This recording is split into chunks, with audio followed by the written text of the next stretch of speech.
A few weeks back, a woman sat in my waiting room crying. Not because her car broke down, because she'd just found out the 48,000-mile Honda she bought 3 weeks ago actually had 127,000 on it. And the dealer? Long gone, number disconnected. I've been a mechanic for over 20 years. I inherited this shop from my dad, and I've never seen a year like this one. The cons are getting smarter, the stakes are getting higher, and most buyers are walking in completely blind. So here's what we're doing today. I'm giving you the exact checks I use, stuff that takes 30 seconds, no tools, no experience. The questions that make liars squirm, and the one sentence that tells a dealer you're not their next payday. Because right now, the used car market isn't a market. It's a minefield. Let's make sure you're not the one who steps on something. If you've been shopping for a used car lately and it feels a bit feral, you're not imagining it. In the last year, I've had more people come into my shop saying, "I had to buy it fast. Everything decent was gone by lunchtime." Here's why 2026 is basically a perfect little business plan for scammers. Those 25% tariffs on imported cars pushed a lot of new car prices up, roughly 5 to almost 9 grand. So people who would have bought new are now piling into the used market instead, and they're paying more and asking fewer questions. On top of that, 2022 had low new car sales, about 13.8 million. So now we've got fewer 3-year-old used cars coming through, and lease returns are way down too. Less supply, more pressure. And when prices rise, dodgy stuff pays better. Rolled back odometers, flood cars cleaned up quick, crash repairs made to look good enough. One more thing, don't let a clean Carfax relax you too much. Clean often just means nothing got reported. Private repairs and unreported damage don't magically show up. So the tip is simple. You're not really shopping in 2026. You're screening. Your job is to calmly rule out lies before you fall in love with the car.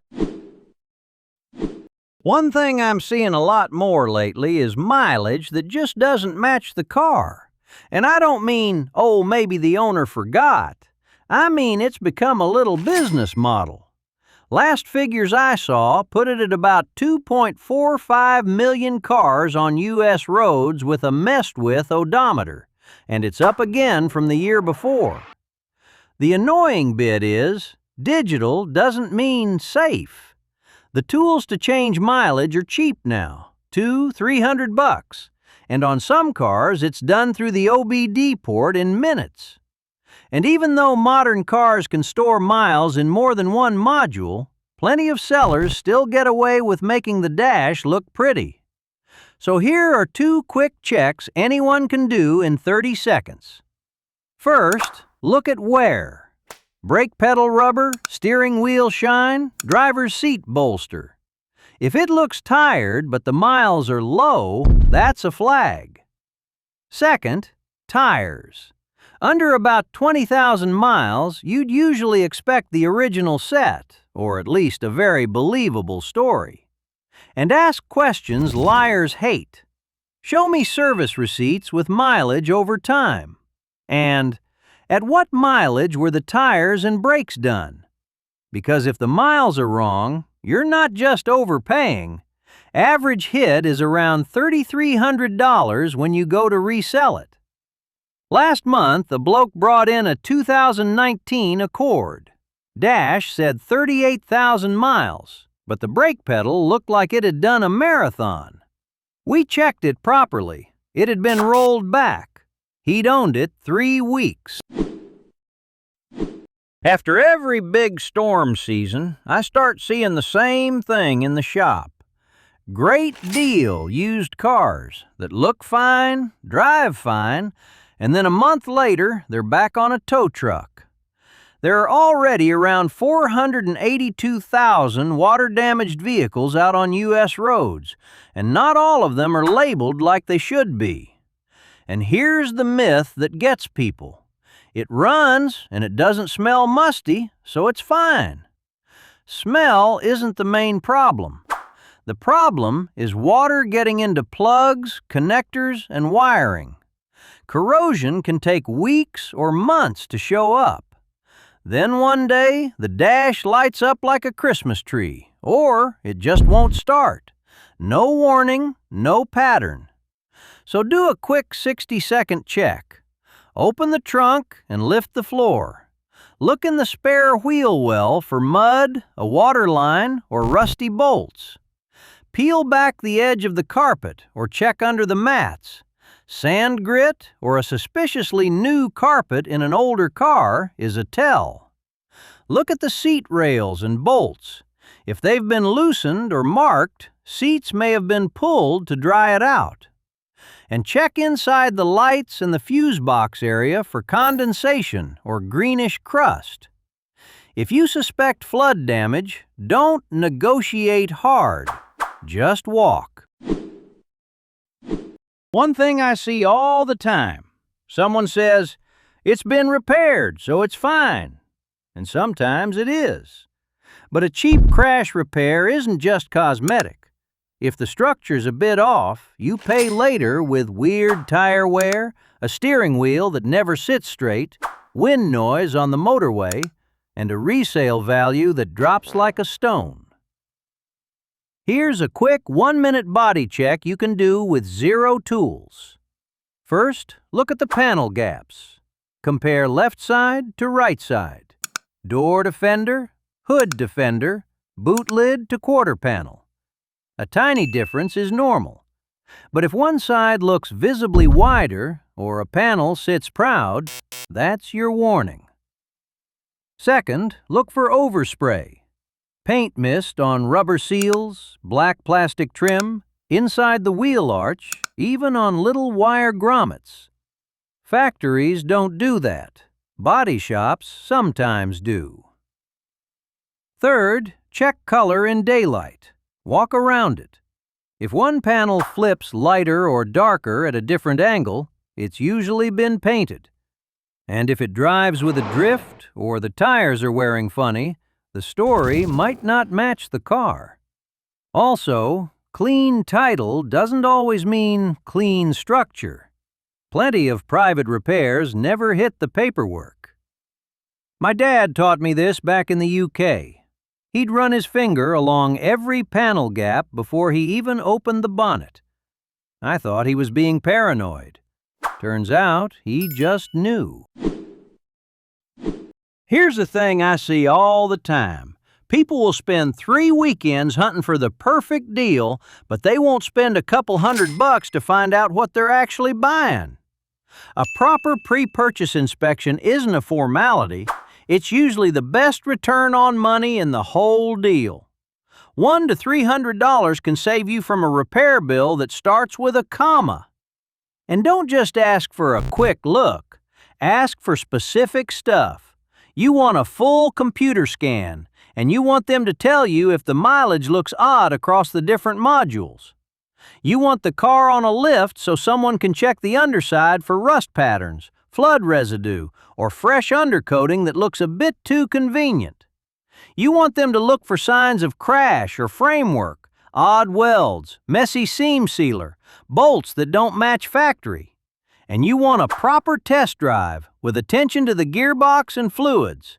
Because a CVT replacement, depending on the car, can be $3,500 to $8,600. A good inspection often sniffs that out before you sign anything. If you can't afford the inspection, you definitely can't afford the car. And look, if this is helping you not get ripped off, subscribe, yeah? I put these videos out so you don't have to learn the expensive way. And a like genuinely helps more people see it before they buy something dodgy. Here's what I tell people in 2026 when they ask, "Frank, what should I actually buy?" because you can lose months doing research and still end up with a headache. Quick rule: I'm cautious with the first model year of a full redesign, not because every one is bad, but because a lot of them have little issues that only show up once thousands of normal people start driving them. If you want the calmer bet, look at years 3 to 5 of the same generation. That's usually where the bugs are worked out. Next one's simple. Service history beats a good story. If they can't show basic maintenance records, you either budget extra risk into the price or you walk. My uncle was a mechanic, doesn't count as paperwork. Now, CVT real talk. They can be fine, but only buy one if you can prove the transmission fluid has been serviced. If someone tells you it's lifetime fluid, I hear, "We didn't do it." And yeah, if you're looking at a 2013 to 2017 Nissan Altima, Sentra, or Rogue, be careful. The later ones, 2019 and up, are generally a better place to start. To reduce risk, I'd take boring and well-kept over cheap and unclear. And I'm wary of heavily modified cars or fresh paint with no receipts. All right, drop a comment. What car are you looking at right now? Or what's the worst purchase you've ever made? Mate of mine wanted a 2014 Rogue last year. I told him, check the CVT fluid history or walk. He didn't listen. He's got a $4,200 paperweight in his driveway now. Here's something I see all the time. Good people walk into a dealership thinking, I'll be polite, I'll be easy, and it'll all work out. Being nice is fine. Being unprepared gets expensive. So keep one order and don't break it. Price first, trade-in second, financing last. If you mix those up, they can shuffle numbers around and you'll never know what you actually paid. Use simple, boring sentences. They work.